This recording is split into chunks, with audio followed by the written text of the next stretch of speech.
Hello there. It is so good to see this many people turning out for the first PEGIDA rally. Thank you so much for coming out.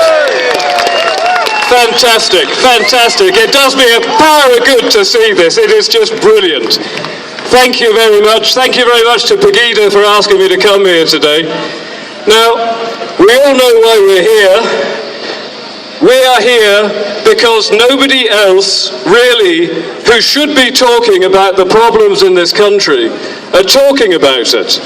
It shouldn't be down to us to come here and explain that although there are moderate Muslims in this country, Islam is not a religion of peace.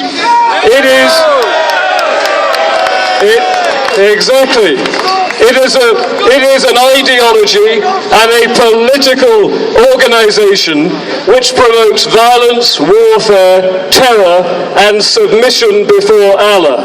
Now we need to wake up in this country about the situation we're in. And you look at the news over the last few days, we have had these 3 girls going over to Syria, and apparently everybody is really concerned about this. Our whole intelligence services are trying to get them back. Well listen, we don't want them back.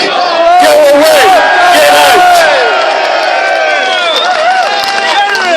And when you look at the amount of trouble they've gone to for these 3 girls, and you compare it to the absolute ignoring the situation with the 1,400 girls in Rotherham, the girls all around this country, what on earth is going on with our media, with our political class, to put us as second-class citizens in our country and put these other people, these alien colonisers, before us? It is just astonishing. And the other story in the week was the one-third of Muslims in this country think that it is okay to kill journalists, thank you for that, to kill journalists who are exposing the truth about the sort of person Muhammad was. 1/3. There are 3 to 4 million people in this Muslims in this country. 1/3 are a million people who have no objection to killing us if we insult the Prophet Muhammad. Well, all right, who is the Prophet Muhammad? Look at this guy. Look at this guy today.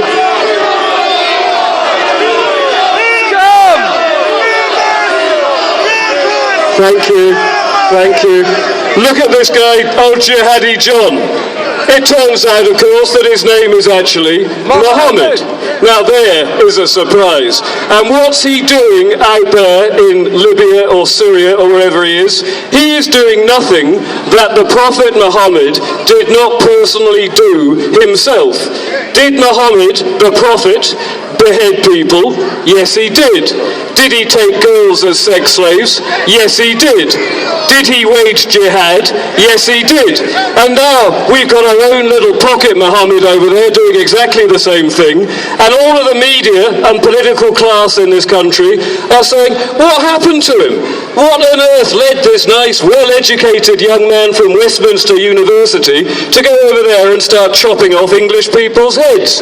Well, it's quite simple. He has not been radicalised by some peculiar imaginary ideology. He has taken the words of the Quran at their literal value. When Muhammad said, I have been commanded to wage war against all mankind until they testify there is no God but Allah and Muhammad is his messenger, that is what Jihadi John is doing in Libya.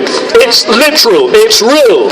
And when Muhammad said, I will instill terror into the hearts of the disbelievers, strike at their necks, that is what Jihadi John is doing in Libya. It is nothing to do with some perverted ideology that he has taken. It is the literal words of the Quran, and it's about bloody time everybody in this country understood this is a book of hatred, terror and submission. Now, I've been talking to some of the media during the week, some of the BBC people, and they said, what are you going to be talking about when you do this PEGIDA rally? And I said, I'm going to be talking about the truth, because you are not hearing the truth. And they said to me, are you an Islamic scholar? Do you know the Quran? And I said, no, I'm not an Islamic scholar, but I know what it says in the Quran. And they say, well, tell me one thing it says in there that you think is a bad verse. So you tell them a bit, any one of them really, but the most important one is, I have been ordered to fight all men until blah, blah, blah. That is a call to war. And when I say this to them, they don't say, is that really true? They just gloss over it and they say, but you're just inciting hatred. We are not here today to incite hatred. We are here today to get the truth about this disgusting, backward, savage, barbarian, supremacist ideology masquerading as a religion called Islam. Pure, unadulterated Islam. It is a problem. And the other story during the week was the numbers that are growing. Apparently, amongst the young, it was 5% a decade ago. Today it's 10%.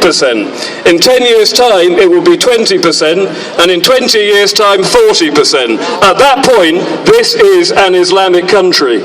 And if anybody thinks that we're all going to coexist peacefully because we live in a multicultural nirvana, Islam is monocultural. Islam does not like you. You are unclean, infidel kafir. They have no love of you. They have no love of our democracy. They have no love of our traditions, our history, our heritage, and they are ordered to take us over, and that is exactly what they will do if we quietly do nothing.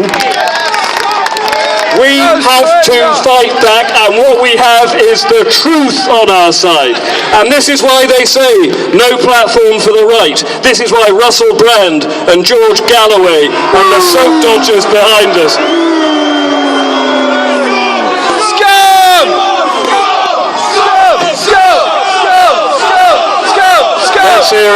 Let's hear it for George Galloway, a traitor to his country, an absolute traitor to his country, a most disgusting man you have ever hoped to see in your life. And Russell Brand, who is Russell Brand? Put him in the Russell Brand is this guy that wants to see a revolution in this country. Well, he will have his revolution. If he lets things go the way they go, there will be a revolution from the Islamic side of it, and the first person they will string up from a lamppost is Russell Brand. So maybe it's not such a bad thing if they take over. At least he'll be gone.